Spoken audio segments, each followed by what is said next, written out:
वो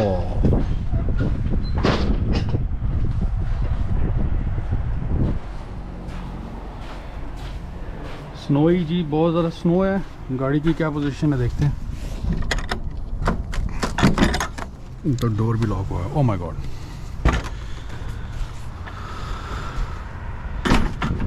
बिस्मिल्लाहिर्रहमानिर्रहीम। अस्सलाम वालेकुम जी। मेरा नाम उमैर है, ओंटारियो कनाडा से।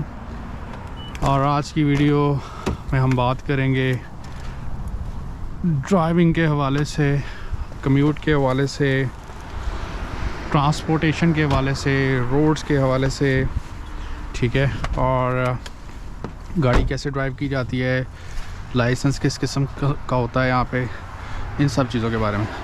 तो सबसे पहले तो गाड़ी की सफाई करेंगे जी। गाड़ी की सफाई के बाद ये हमारे पास ब्रश है, इससे हम गाड़ी की स्नो रिमूव करेंगे। और ये फ़ाइन होता है, अगर आप ये स्नो रिमूव नहीं करते तो आपको पुलिस रोक के फ़ाइन भी दे सकती है। तो लिहाजा स्नो रिमूव करनी ज़रूरी है। वैसे भी आपकी विजिबिलिटी के लिए आपको नज़र भी तो आना चाहिए कि आगे क्या है, पीछे क्या है। पीछे के मिरर से भी आपको नज़र आना चाहिए। ओह माय गॉड, तो काफ़ी बर्फ़ है। और सड़क पे वैसे भी ये पीछे गिरती है, तो इससे बेहतर होता है कि इसको साफ़ कर लिया जाए।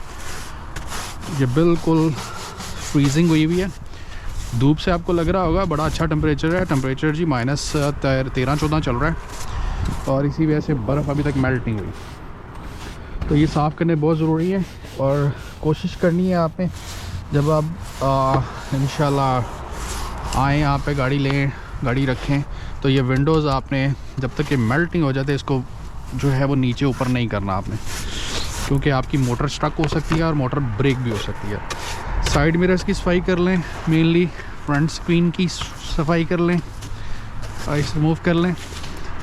ये बिल्कुल रिमूव नहीं हो रही है तो आपने फ्रंट का वाइपर भी नहीं चलाना ऐसी सिचुएशन में। मेरे ख्याल से मुझे गाड़ी स्टार्ट कर लेनी चाहिए तब तक, क्योंकि गाड़ी गर्म भी हो जाए, वरना तो फिर ये फ़ायदा ही नहीं है।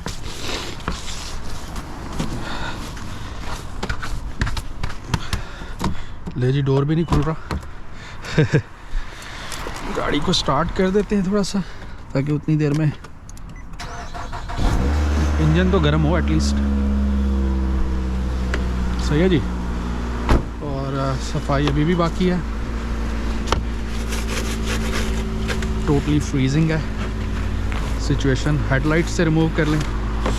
हेडलाइट्स आपको ऑन करनी होती हैं हर वक्त। यहाँ पे हर गाड़ी की ऑन होती है हेडलाइट, क्योंकि ये भी फ़ाइन है। अगर आपकी हेडलाइट ऑन नहीं है तो आपको फ़ाइन मिल सकता है। क्योंकि अगली गाड़ी को पता होना चाहिए पीछे गाड़ी आ रही है। समटाइम फोग होती है ठंड की वजह से। थोड़ा सा यहाँ से भी बर्फ़ निकालनी पड़ेगी जी। बिल्कुल। अच्छा जी, सबसे पहली बात यह है कि जी यहाँ पे आपको लाइसेंस आराम से मिल जाता है। यानी आपका G1, G2, G3, G4, 5 category है, और सिंपल एक G लाइसेंस है, जिसमें आप फुल फ्लैजल जो है तैयार हो जाते हैं गाड़ी चलाने के लिए। तो मिडल ईस्ट गल्फ की तरह नहीं है कि आपको पहले गाड़ी पे बैठने नहीं दिया जाएगा, इंस्ट्रक्टर बैठेगा आपके साथ। यहाँ पे आप अपनी गाड़ी ड्राइव कर सकते हैं सिर्फ अपनी फ़ाइल ओपन करवा के। लेकिन ये है कि उस हवाले से आपकी कुछ रिस्ट्रिक्शंस होती हैं कि आप हाईवेज़ पे नहीं जा सकते, अकेले ड्राइव नहीं कर सकते, किसी के साथ आपको जो है वो किसी सीनियर के साथ बैठना होता है। फिर अल्कोहल का एक वॉल्यूम है, ठीक है, उस हद तक, यानी आपने किस हद तक ड्रिंक है उसकी एक होती है कंडीशन कि आप उससे ज़्यादा ड्रिंक है तो आप ड्राइव नहीं कर सकते। वाइपर भी रिमूव, ये तो बिल्कुल फ्रोज़न हुआ हुआ काम। तो खैर एनीवेज़, मेरे ख्याल से गाड़ी चलने के काबिल हो गई है। अच्छा जी, हम बात कर रहे थे ड्राइविंग लाइसेंस के हवाले से। ड्राइविंग लाइसेंस यहाँ पे गाड़ी चलाना आसान है, क्योंकि स्टार्ट में आपको एटलीस्ट इतना लाइसेंस मिल जाता है कि आप गाड़ी में बैठ सकें। लेकिन हाँ, उसके बाद आपको कुछ रूल्स हैं जो डिफरेंट हैं यहाँ के।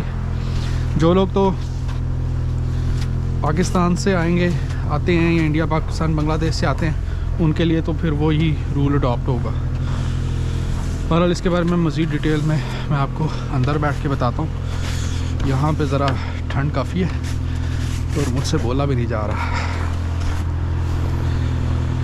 तो जी गाड़ी की बर्फ़ जो है वो रिमूव हो गई है, लेकिन यहाँ से मुझे लग रहा है कि ये बिल्कुल फ्रीजिंग है। ये जो चीज़ है ये रिमूव नहीं होगी, तो मुझे लगता है मेरा विंड स्क्रीन ही ना ख़राब हो जाए। खैर एनीवेज़ इसको थोड़ा देर के लिए मेरे ख्याल से छोड़ते हैं, ऐसे ही गर्म हो जाएगी तो खुद ही ठीक हो जाएगी। बाकी अंदर बैठ के करता हूँ, मुझे बहुत ज़्यादा ठंड लग रही है।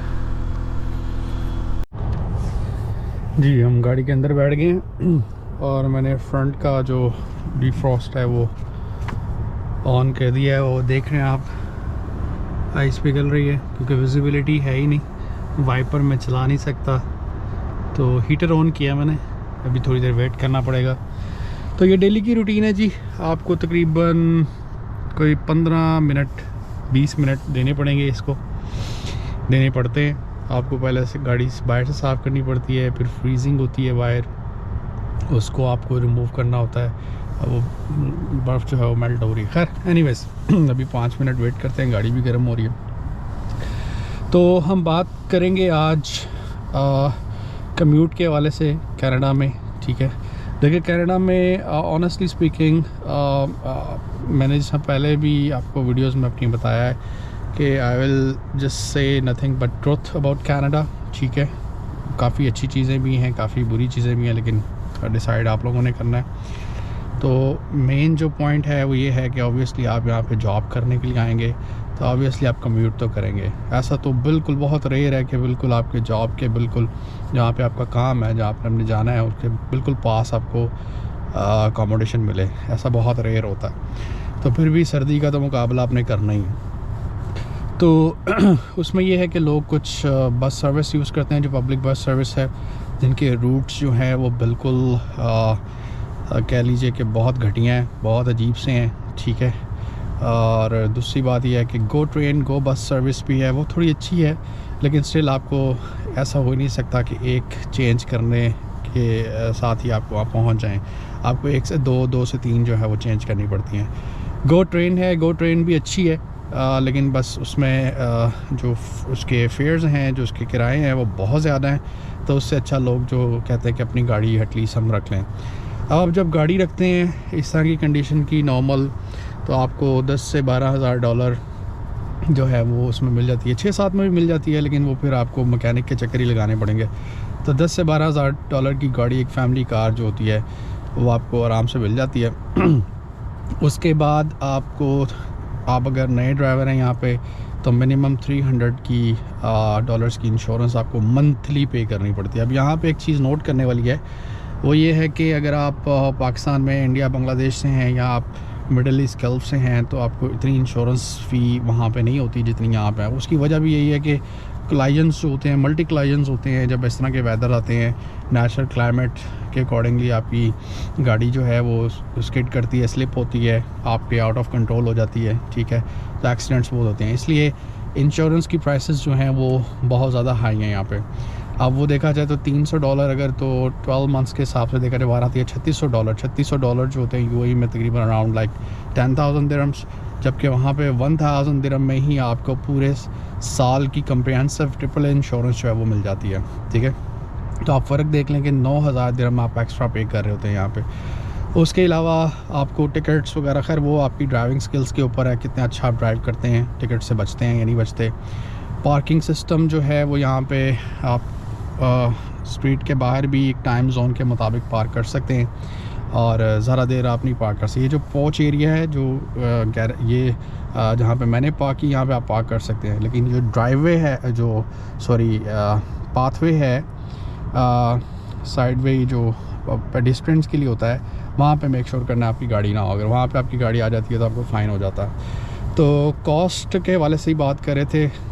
हमने क्या चीज़ क्लियर कर ली, हमने गाड़ी की कॉस्ट क्लियर कर ली। हमने फ्यूल यहाँ पे तकरीबन $1.5 यानी से ऊपर नीचे, जब से मैं आया मैं देख रहा हूँ, कभी 1.43 है, कभी 1.36 है, कभी 1.51 है, इस तरह का चल रहा है।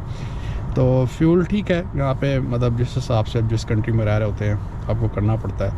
बाकी जनरल मेंटेनेंस आपकी गाड़ी की होती है, और स्पेशली एक चीज़ जो मैं भूल ना जाऊँ, विंटर टायर्स।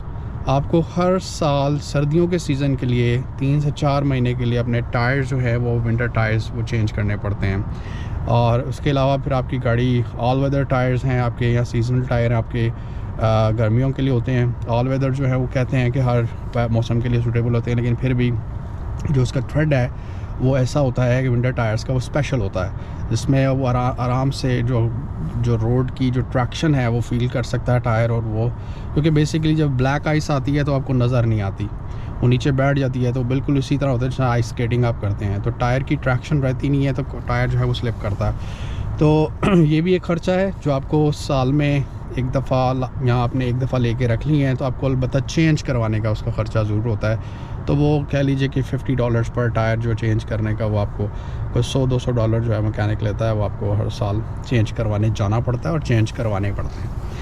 उसके अलावा अभी हम निकलते हैं तो ड्राइविंग रूल्स के ऊपर थोड़ी सी बात करते हैं।